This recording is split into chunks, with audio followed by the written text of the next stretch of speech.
ഭൂമി തരം മാറ്റലിലെ ക്രമക്കേടിൽ കണ്ണൂർ ഡെപ്യൂട്ടി കളക്ടറുടെ ഓഫീസിൽ വിജിലൻസ് റെയ്ഡ്. ക്രമക്കേട് കണ്ടെത്തിയതിനെ തുടർന്ന് ഡെപ്യൂട്ടി കളക്ടർ സിറോഷ് പി ജോണിനെ നേരത്തെ സസ്പെൻഡ് ചെയ്തിരുന്നു. സിറോഷിന്റെ കാലയളവിൽ കളക്ടറേറ്റിൽ കെട്ടിക്കിടന്ന ഫയലുകളാണ് ഉദ്യോഗസ്ഥരുടെ സാന്നിധ്യത്തിൽ വിജിലൻസ് പരിശോധിച്ചത്.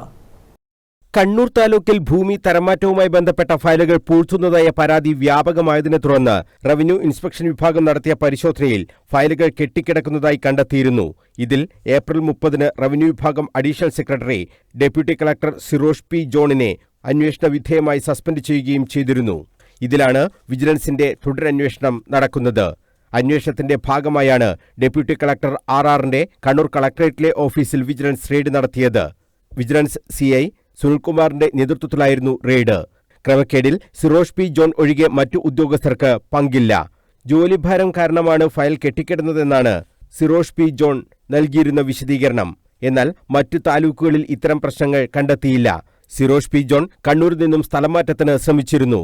അത് ലഭിക്കാനുള്ള കുറുക്കുവഴിയായാണ് ജോലിയിൽ വീഴ്ച വരുത്തിയതെന്നാണ് അന്വേഷണത്തിൽ കണ്ടെത്തിയത്. 548 ഫയലുകളാണ് തീർപ്പാക്കാതെ കണ്ടെത്തിയത്.